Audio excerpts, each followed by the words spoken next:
A parte inconsciente expelida pela mente na histeria é sobretudo sugestionável, em virtude da pobreza e incompletude de seu conteúdo representativo. Mas em alguns pacientes histéricos também a sugestionabilidade da mente consciente parece basear-se nisso. Eles são excitáveis por causa de sua predisposição inata. Neles, as representações novas são muito nítidas. Em contraste com isso, sua atividade intelectual propriamente dita, sua função associativa é reduzida, porque apenas parte de sua energia psíquica se acha à disposição de seu pensamento de vigília, em virtude da cisão de um inconsciente.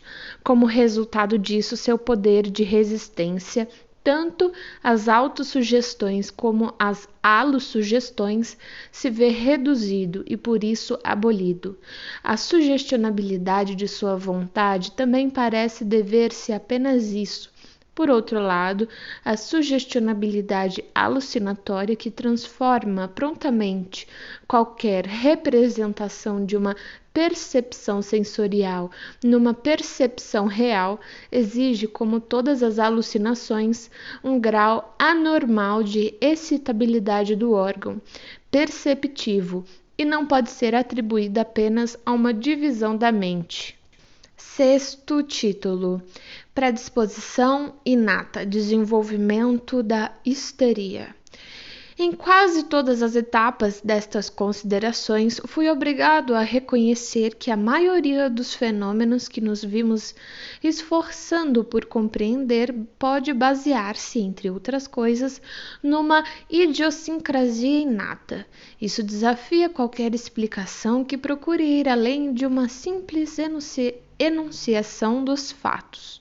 Mas a capacidade de adquirir a histeria também se acha indubitavelmente ligada a uma idiosincrasia da pessoa em questão.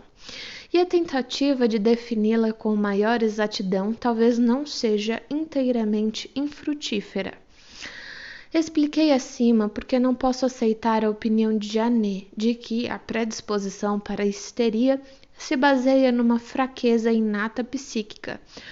O clínico que, na qualidade de médico da família, observa os membros de famílias histéricas em todas as idades, por certo, ficará inclinado a achar que essa predisposição reside antes num excesso do que numa falta. Os adolescentes que depois se tornarão histéricos são, em sua maioria, bem vivazes, dotados e repletos de interesses intelectuais antes de adoecerem. Muitas vezes sua força de vontade é notável. Incluem-se entre eles moças que levantam da cama à noite em segredo para fazer algum estudo que seus pais lhe proíbem, temendo que se esforcem demais. A capacidade de formar opiniões sólidas, por certo, não é maior neles do que nas outras pessoas, mas é raro encontrar neles a simples inércia intelectual e estupidez. A produtividade exuberante de suas mentes levou um de meus amigos a afirmar que os histéricos são a flor da humanidade, tão estéreis, sem dúvida, mas tão belos quanto as flores. Sua vivacidade e inquietude, sua ânsia de sensações e atividade mental, sua intolerância à monotonia e ao tédio podem ser assim formuladas. Eles se situam entre aquelas pessoas cujo sistema nervoso, enquanto em repouso, libera um excesso de excitação que exige ser utilizado. Durante o desenvolvimento na puberdade e em consequência dele, esse excesso original é complementado pelo poderoso aumento da excitação que decorre do despertar da sexualidade, das glândulas sexuais. A partir daí, há uma quantidade excedente de energia nervosa livre disponível para a produção de fenômenos patológicos. Mas, para que esses fenômenos surjam sob a forma de sintomas histéricos, evidentemente precisa haver também uma outra idiosincrasia específica no indivíduo em questão. Pois, afinal, a grande maioria das pessoas ativas e excitáveis não se torna histérica. Um pouco mais atrás, só pude definir essa idiosincrasia com uma expressão vaga e não esclarecedora. Abre aspas. Excitabilidade anormal do sistema nervoso, fecha aspas. Mas talvez seja possível ir mais além e dizer que essa anormalidade reside no fato de que, em tais pessoas, a excitação do órgão central pode fluir para os aparelhos nervosos sensoriais, que normalmente só são acessíveis aos estímulos periféricos, bem como para os aparelhos nervosos dos órgãos vegetativos, que são isolados do sistema nervoso central por poderosas resistências. É possível que essa ideia de haver um excedente de excitação constantemente presente, com acesso aos aparelhos sensorial, vasomotor e visceral, já explique certos fenômenos patológicos.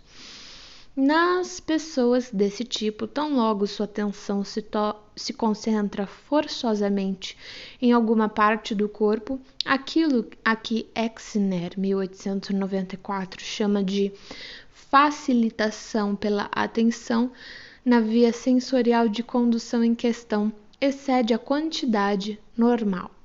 A excitação livre flutuante é, por assim dizer, desviada para essa via, produzindo uma hiperalgesia local. Como resultado, qualquer dor, como quer que seja causada, alcança intensidade máxima e qualquer mal-estar é, abre aspas, horrível, fecha aspas, e abre aspas, insuportável, fecha aspas.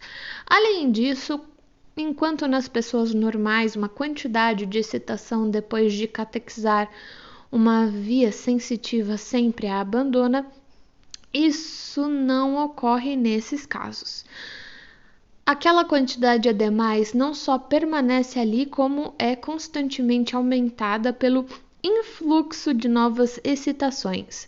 Um leve dano a uma articulação leva, assim, à artralgia e às sensações dolorosas devidas ao entumecimento ovariano, conduzem à nevralgia ovariana crônica. E visto que os aparelhos nervosos da circulação são mais acessíveis à influência cerebral do que nas pessoas normais, deparamos com palpitações nervosas do coração, tendência a desmaios, propensão ao enrubescimento e empalidecimento excessivos e assim por diante. Todavia, não é apenas quando as influências centrais que os aparelhos nervosos periféricos são mais facilmente excitáveis. Eles também reagem de maneira excessiva e imprópria aos estímulos funcionais adequados. Surgem palpitações tanto a partir de esforços moderados quanto da excitação emocional, e os nervos vasomotores fazem com que as artérias se contraiam, entre parênteses, dedos mortos, independentemente de qualquer influência psíquica. E da mesma forma que um ligeiro dano deixa uma artralgia atrás de si, um curto acesso de bronquite é seguido de asma nervosa e a indigestão de frequentes dores cardíacas. Por conseguinte, devemos admitir que a acessibilidade às somas de excitação de origem central nada mais é do que um caso especial de uma excitabilidade anormal genérica, muito embora ela seja mais importante do ponto de vista de nosso tópico atual. Parece-me, portanto, que a antiga teoria reflexa, entre aspas, desses sintomas que talvez fossem mais bem definidos simplesmente como nervosos, mas que fazem parte do quadro clínico empírico da histeria, não deve ser inteiramente rejeitada. Os vômitos, que naturalmente acompanham a dilatação do útero na gravidez, podem muito bem, quando existe uma excitabilidade anormal, ser desencadeados de maneira reflexa por estímulos uterinos banais, ou talvez até mesmo pelas alterações periódicas do tamanho dos ovários. Estamos familiarizados com tantos efeitos remotos decorrentes de alterações orgânicas, tantos casos estranhos de dor transferida, que não podemos rejeitar a possibilidade de que um imenso grupo de sintomas nervosos, por vezes determinados psiquicamente, possam, em outros casos, ser efeitos distantes da ação reflexa. De fato, arrisco-me a formular a heresia bastante conservadora de que até mesmo a debilidade motora numa perna pode, algumas vezes, ser determinada por uma afecção genital, não psiquicamente, mas por ação reflexa direta. Penso que faremos bem em não insistir demais na exclusividade de nossas descobertas ou procurar aplicá-las a todos os casos.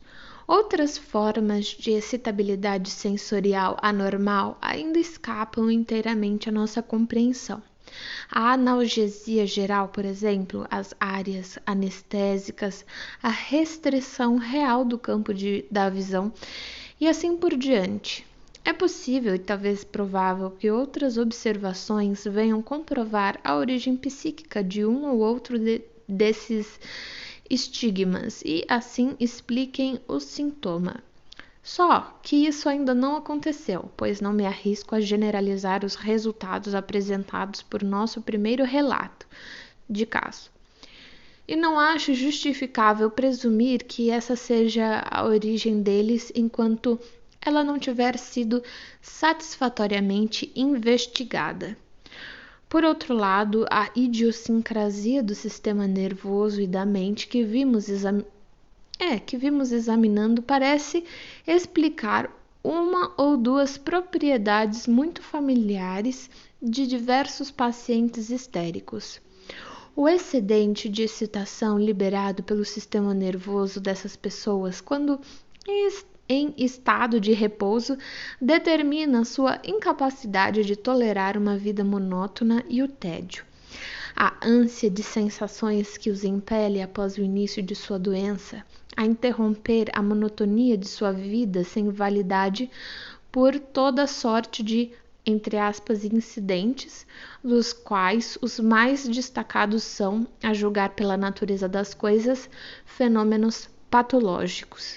Muitas vezes essas pessoas são ajudadas nisso pela autossugestão, são impelidas a cada vez mais penetrar nesse caminho por sua necessidade de ficarem doentes, um traço notável que é tão patognomônico para a histeria quanto é o medo de adoecer para a hipocondria.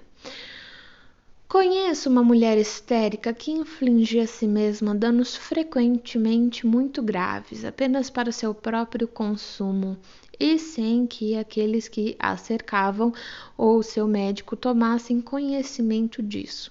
Que mais não fosse, ela costumava fazer toda sorte de brincadeiras enquanto estava sozinha em seu quarto, simplesmente para provar a si mesma que não era normal, e o fazia por ter de fato uma nítida sensação de não estar bem e de não poder desempenhar seus deveres de maneira satisfatória, tentando justificar-se a seus próprios olhos através de ações como essas. Outra paciente, uma mulher muito doente que sofria de uma conscienciosidade patológica e era cheia de dúvidas a respeito de si mesma, vivenciava todos os fenômenos histéricos como algo culposo, pois, segundo dizia, não precisava tê-los se realmente não os quisesse ter. Quando uma paresia em suas pernas foi erroneamente diagnosticada como uma doença da espinha, ela vivenciou isso como um imenso alívio e, quando lhe disseram que era apenas nervosa e que passaria, isso foi o bastante para acarretar graves dores de consciência. A necessidade de adoecer decorre do desejo da paciente de convencer a si mesma e as outras pessoas da realidade de sua doença. Quando essa necessidade se associa ainda à aflição causada pela monotonia de um quarto de enfermo, a inclinação a produzir cada vez mais sintomas novos desenvolve-se ao máximo. Quando, no entanto, isso se transforma em fingimento e verdadeira simulação, abre parênteses, e penso que agora pecamos tanto por excesso ao negar a simulação quanto pecávamos ao aceitá-la, fecha parênteses. Isso se baseia não na predisposição histérica, mas, como disse Moebius tão apropriadamente, em ser ela complicada por outras formas de degenerescência, por uma inferioridade moral inata. Da mesma forma, o histérico rancoroso surge quando alguém que é inatamente excitável, mas deficiente de emoção, cai também vítima do embrutecimento egoísta do caráter que é tão facilmente produzido pela má saúde crônica. Aliás, o histérico rancoroso mal chega a ser mais comum do que o paciente rancoroso nos estágios mais avançados da TABS. O excedente da excitação também dá margem a fenômenos patológicos na esfera motora. As crianças com essas características desenvolvem com muita facilidade movimentos semelhantes a tiques.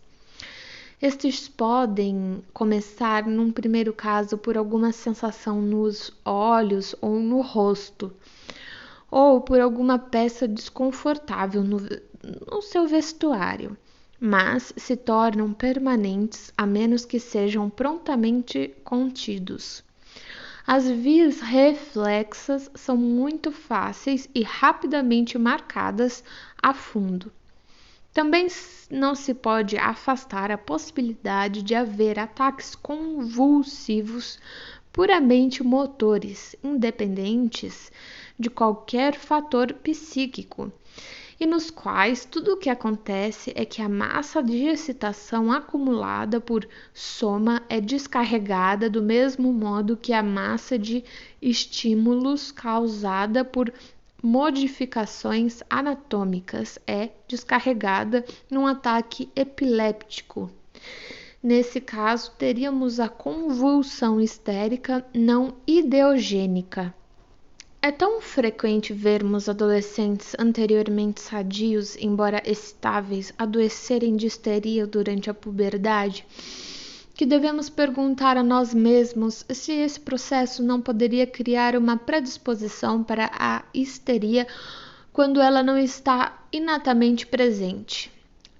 E, de qualquer modo, devemos atribuir a ela mais do que uma simples elevação da quantidade de excitação. O amadurecimento sexual incide sobre todo o sistema nervoso, aumentando a excitabilidade e reduzindo as resistências por toda parte. Isso nos é ensinado pela observação de adolescentes que não são histéricos, e temos assim justificativas para crer que o amadurecimento sexual também estabelece a predisposição histérica, na medida em que consiste precisamente nessa característica do sistema nervoso.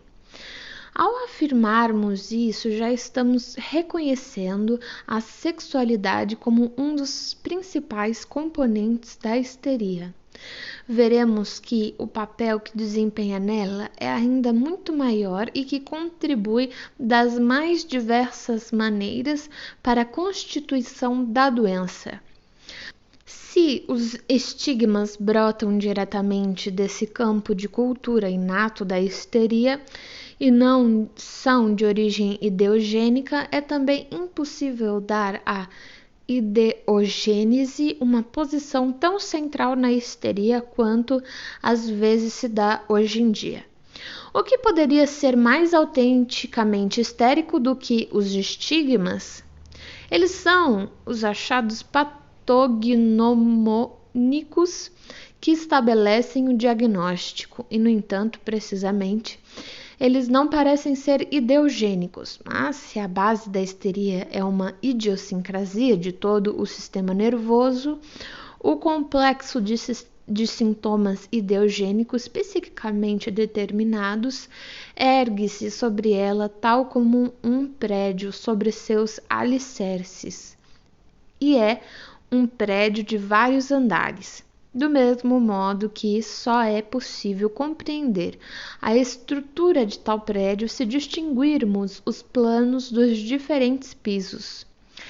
É necessário, penso eu, para entendermos a histeria, prestar atenção às várias espécies de complicação na causação dos sintomas histéricos. Se as desprezarmos e tentarmos levar adiante uma explicação da histeria empregando um anexo causal único, sempre encontraremos um resíduo muito grande de fenômenos que permanecem inexplicados. É como se tentássemos inserir os diferentes cômodos de uma casa de muitos pavimentos na planta de um único andar. Tal como os estigmas de diversos outros sintomas nervosos, certas dores e fenômenos vasomotores, e talvez os ataques convulsivos puramente motores, são, como vimos, não causados por ideias, mas resultados diretos da anormalidade fundamental do sistema nervoso. Os mais próximos deles são os fenômenos ideogênicos, que consistem simplesmente em conversões da excitação afetiva. Surgem como consequências de afetos em pessoas com uma predisposição histérica e, a princípio, são apenas uma expressão anormal das emoções. Oppenheim, 1890. Esta se transforma pela repetição num sistema histérico autêntico e na aparência puramente somático, enquanto a ideia que deu lugar a ele se torna imperceptível, ou é rechaçada e, portanto, repelida da consciência. As mais numerosas e importantes das representações que são rechaçadas e convertidas possuem um contexto sexual. Elas se acham na base de grande parte dos casos de histeria da puberdade. As moças que se aproximam da maturidade, e é principalmente delas que se trata, comportam-se de maneiras muito diferentes em relação às representações e sentimentos sexuais que se avolumam nelas. Certas moças defrontam-se com eles com total desembaraço, havendo entre elas algumas que ignoram e fecham os olhos a todo o assunto. Outras aceitam-nos como os meninos, sendo esta sem dúvida a norma entre as moças das classes camponesa e trabalhadora. Outra coisa ainda, com uma curiosidade mais ou menos obstinada, ocorrem atrás de qualquer coisa sexual que possam encontrar em conversas ou livros. E, finalmente, há naturezas de organização requintada, que, embora seja grande sua excitabilidade sexual, possuem uma pureza moral igualmente grande, e sentem que qualquer coisa sexual é algo incompatível com seus padrões éticos, algo de conspurcante e degradante. Elas recalcam a sexualidade e afastando-a da consciência. e as representações afetivas de conteúdo sexual que provocaram os fenômenos somáticos são rechaçados e assim se tornam inconscientes. A tendência a rechaçar o que é sexual é ainda mais intensificada pelo fato de que, nas moças solteiras, a excitação sensual tem uma mescla de angústia, de medo do que está por vir, do que é desconhecido e apenas suspeitado, ao passo que, nos rapazes normais e saudáveis, ela é uma pulsão agressiva sem mesclas. A moça sente em Eros o terrível poder que rege e decide seu destino e se assusta com isso. Tanto maior, portanto, é sua inclinação para desviar os olhos e recalcar para fora da consciência a coisa que a assusta. O casamento acarreta novos traumas sexuais. É surpreendente que a noite de núpcias não tenha efeitos patogênicos com maior frequência, visto que, infelizmente, o que ela implica é, muitas vezes, não uma sedução erótica, mas uma violação. A rigor, porém, não é raro encontrar em jovens casadas histerias que podem ser relacionadas a isso e que desaparecem quando, no decorrer do tempo, o prazer sexual emerge e apaga o trauma. Os traumas sexuais também ocorrem no curso ulterior de muitos casamentos. Os relatos de caso de cuja publicação fomos obrigados a nos abster incluem um grande número deles. Exigências caprichosas feitas pelos maridos, práticas antinaturais, etc. Não penso estar exagerando ao afirmar que a grande maioria das neuroses graves nas mulheres tem sua origem no leito conjugal. Certos fatores sexuais nocivos que consistem essencialmente em satisfação insuficiente, abre parênteses, coitus interruptus, ejaculation praecox, etc., fecha parênteses, resultam de acordo com a descoberta de Freud, 1895. Não na histeria, mas uma neurose de angústia. Sou da opinião, entretanto, de que mesmo nesses casos, a excitação do afeto sexual muitas vezes se converte em fenômenos histéricos somáticos. É evidente por si só e suficientemente comprovado por nossas observações que os afetos não sexuais do susto, da angústia e da raiva levam ao desenvolvimento de fenômenos histéricos. Mas talvez valha a pena insistir repetidamente em que o fator sexual é de longe o mais importante e o que mais produz resultados patológicos. As observações pouco sofisticadas de nossos antecessores, cujo resíduo é representado no termo histeria, originado da palavra grega designativa de útero, aproximaram-se mais da verdade do que a concepção mais recente que situa a sexualidade quase em último lugar, a fim de poupar os pacientes de recriminações morais. As necessidades sexuais dos pacientes histéricos são, sem dúvida, tão variáveis em grau de indivíduo para indivíduo quanto nas pessoas sadias, e não são mais fortes do que nelas, mas os primeiros adoecem por causa delas, e na maioria das vezes precisamente pela luta que travam contra elas em virtude de sua defesa contra a sexualidade.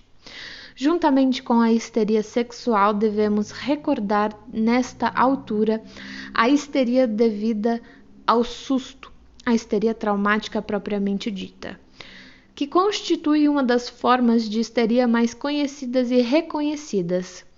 No que se pode denominar de camada idêntica à dos fenômenos que resultam da conversão da excitação afetiva, encontram-se aqueles que devem sua origem à sugestão, na maioria das vezes à autossugestão, em indivíduos inatamente sugestionáveis. O grau elevado de sugestionabilidade, isto é, a preponderância irrestrita das representações que foram despertadas recentemente, não se encontra entre os traços essenciais da histeria. Contudo, pode estar presente como uma complicação em pessoas com predisposição histérica, nas quais essa mesma idiosincrasia do sistema nervoso possibilita a realização somática de representações supervalentes.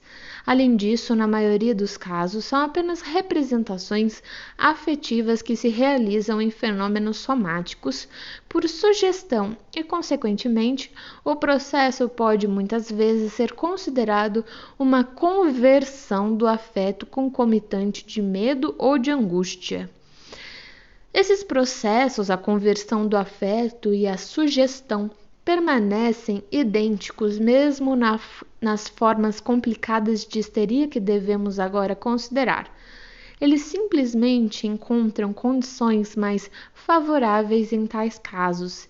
É sempre através de um desses dois processos que surgem os fenômenos histéricos psiquicamente determinados.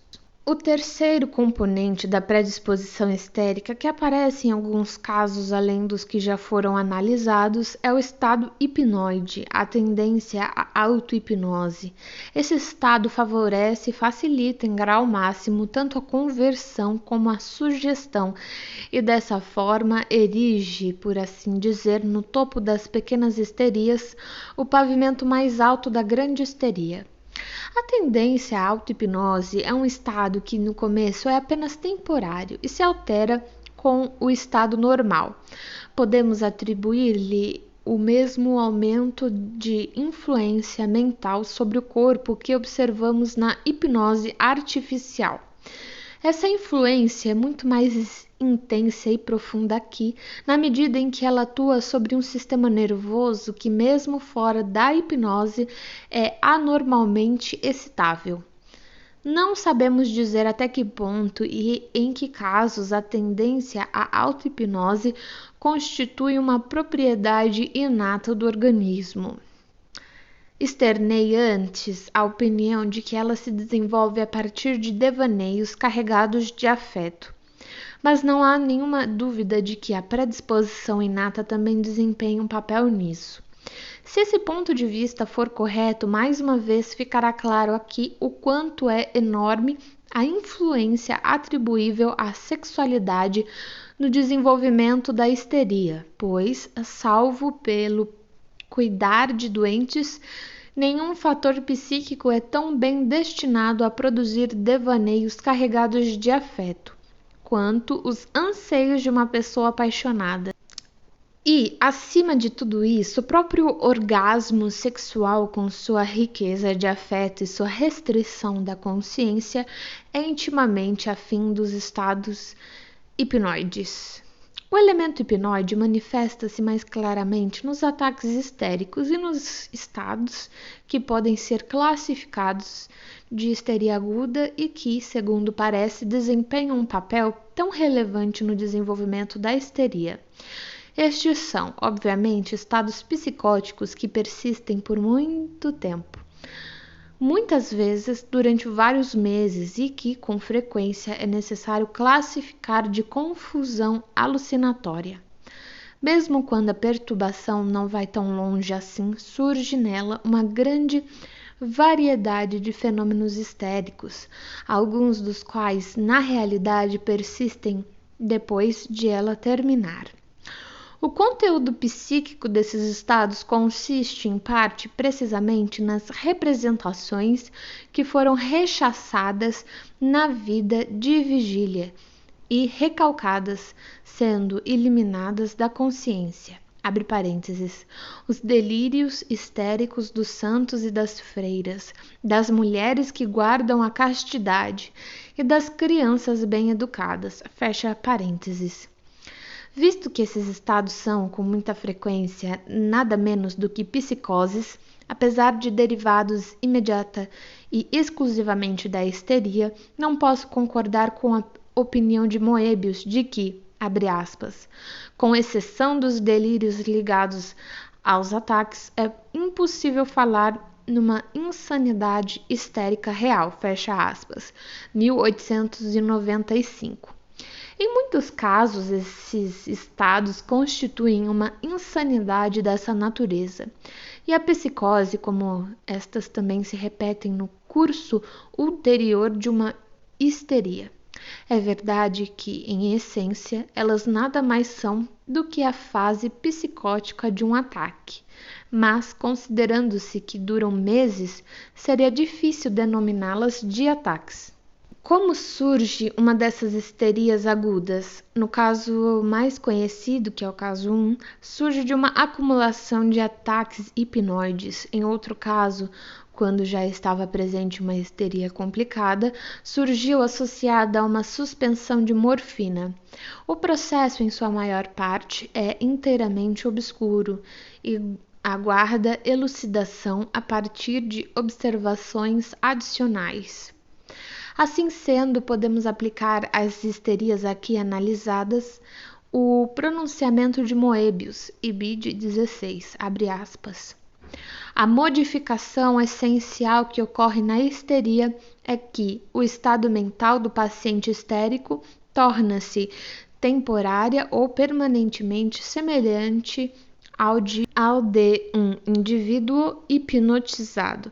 No estado normal, a persistência dos sintomas que surgem durante o estado hipnoide corresponde inteiramente à nossa experiência com a sugestão pós-hipnótica. Mas isso já implica que complexos de representações inadmissíveis à consciência coexistem com as sequências de representações que seguem um curso consciente que ocorreu uma divisão da mente. Parece certo que isso pode acontecer até mesmo sem um estado hipnoide, a partir da profusão de pensamentos que foram rechaçados e recalcados da consciência, mas não suprimidos de um ou de outro. Passa a existir uma região da vida mental, ora precária de representações e rudimentar, ora mais ou menos em igualdade de condições com um pensamento de vigília, cujo conhecimento devemos acima de tudo a Binet e Janet. A divisão da mente é a consumação da histeria. Mostrei anteriormente, na seção 5, de que modo ele explica as principais características desse distúrbio. Uma parte da mente do paciente fica em estado hipnoide permanentemente, mas com um grau variável de nitidez em suas representações, estando sempre preparada, todas as vezes que há um lapso no pensamento de vigília, para assumir o controle da pessoa inteira, por exemplo, num ataque ou num delírio. Isso ocorre tão logo um afeto poderoso interrompe o curso normal das representações nos estados crepusculares e nos estados de exaustão. A partir desse estado hipnoide persistente, representações não motivadas e estranhas à associação normal forçam sua entrada na consciência. Introduzem-se alucinações no sistema perceptivo e inervam-se atos motores independentemente da vontade consciente. Essa mente hipnoide e suscetível no mais alto grau à conversão de afetos e à sugestão, e assim aparecem com facilidade novos fenômenos histéricos que, sem a divisão da mente, só surgiriam com grande dificuldade e sob a pressão de afetos repetidos.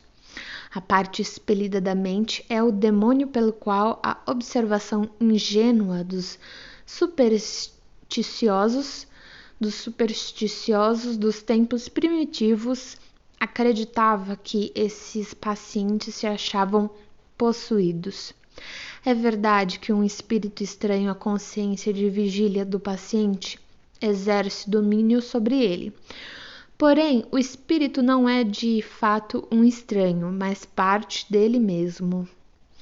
A tentativa aqui empreendida de fazer uma interpretação sintética da histeria, partindo do que dela sabemos hoje, está sujeita à recriminação de ecletismo, se é que tal recriminação é justificável.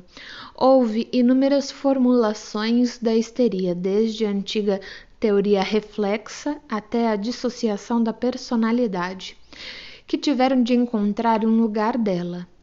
Mas dificilmente poderia ser de outra forma, já que numerosos observadores excelentes e espíritos agudos se interessaram pela histeria. É improvável que qualquer de suas formulações estivesse destituída de uma parcela de verdade. Uma futura exposição do verdadeiro estado de coisas, por certo, as abrangerá a todas e simplesmente combinará todas as visões unilaterais do assunto, numa realidade coletiva. O ecletismo, portanto, não me parece nada de que se deva envergonhar-se. Mas quão longe ainda estamos hoje da possibilidade de qualquer compreensão completa da histeria, ponto de exclamação. Com que traços incertos seus contornos foram esboçados nestas páginas? Com que hipóteses toscas as imensas lacunas foram escondidas e não preenchidas? Apenas uma consideração é até certo ponto consoladora, a de que essa falha se prende e deve se prender-se a todas as exposições fisiológicas de processos psíquicos complexos. Devemos sempre dizer delas o que Teseu, no sonho de uma noite de verão, diz da tragédia. Abre aspas. As melhores dentre estas não passam de sombras. Fecha aspas. E mesmo a mais fraca não será destituída de valor se, honesta e modestamente, tentar apegar-se aos contornos das sombras que os objetos reais desconhecidos lançam sobre a parede, pois assim, apesar de tudo, sempre se justificará a esperança de que possa haver algum grau de correspondência e semelhança entre os processos reais e a ideia que fazemos deles.